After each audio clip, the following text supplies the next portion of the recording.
Waktu saya melancarkan program ini, saya diejek, saya dijelek-jelekin, saya dituduh macam-macam. Saya juga tidak mengerti. Bahkan yang banyak mengejek adalah orang-orang yang terdidik, profesor-profesor terkenal, mengejek dan menghina saya.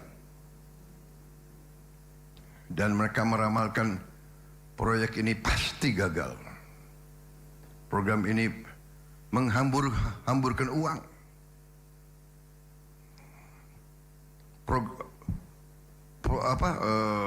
Operasi ini, kampanye ini menjelek-jelekan presiden yang dipilih langsung oleh rakyat, mungkin sebagai ungkapan dendam dan dengki, mungkin adalah biasa, tapi sesuatu yang menyerang hal yang sangat diperlukan oleh orang-orang yang belum kuat ekonominya, sungguh menyedihkan bagi saya. Tapi saya yakin waktu itu saya berada di atas jalan yang benar. Saya yakin bahwa tujuan kita benar dan baik. Terlalu banyak anak-anak Indonesia mengalami stunting. Stunting itu adalah kurang gizi. Kurang gizi ini mengakibatkan sel-sel kita tidak bisa berkembang dengan baik. Sel otak tidak bisa berkembang dengan baik. Sel tulang tidak bisa berkembang dengan baik. Sel otot tidak bisa berkembang dengan baik. Jadi stunting akibat juga dari proses pemiskinan, proyek pemiskinan rakyat Indonesia. Stunting waktu itu 25% dari anak-anak kita. Kita tidak bisa dengan teori, tidak bisa dengan hanya dengan kata-kata, hanya dengan program-program indah. Akhirnya saya belajar dari pengalaman bangsa-bangsa lain bahwa memang satu-satunya jalan adalah intervensi langsung dari pemerintah, langsung kepada anak-anak, ibu-ibu hamil dan orang tua yang tidak berdaya, orang tua lansia. Ini sudah dilaksanakan oleh lebih dari 77 negara. Saya ulangi, mungkin lebih dari 75. Kita mungkin negara yang ke-76 atau ke-77. Dan saya lihat waktu itu negara-negara yang persis seperti kita, yang per kapita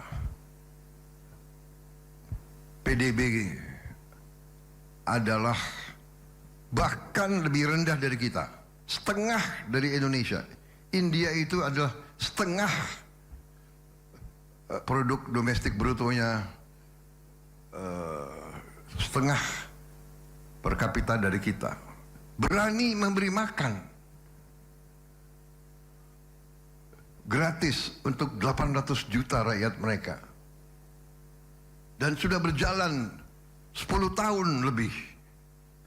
Bahkan kalau tidak salah sudah menjadi undang-undang. Dan kalau tidak salah, mohon dicek, sudah dimasukkan di amandemen konstitusi mereka.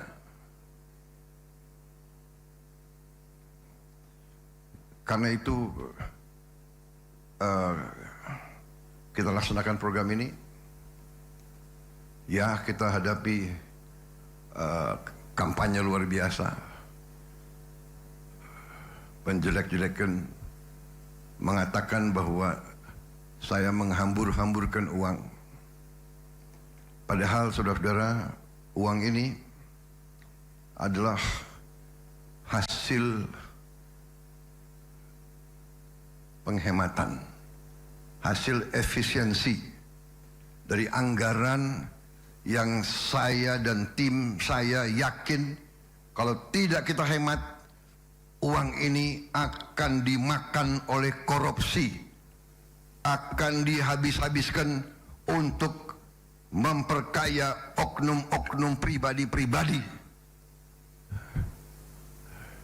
Budaya menghabiskan anggaran, budaya menggelumbungkan anggaran, budaya melaksanakan kegiatan-kegiatan yang tidak produktif, tidak ada manfaat bagi bangsa, negara, dan rakyat, itu terus dilaksanakan. Rapat-rapat di hotel-hotel di luar kota, seminar-seminar, konferensi-konferensi, kunjungan-kunjungan yang tidak bermanfaat. Rakyat ditipu, rakyat dibohongi. Ini yang kita hemat, uang ini yang kita alihkan untuk hal-hal seperti ini. Saudara-saudara, APBN kita tidak keluar dari parameter yang kita tetapkan. Defisit kita masih di bawah batas yang kita tetapkan sendiri. 3%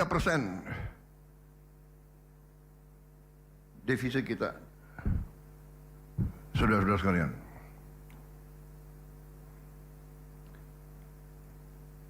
% dari PDB.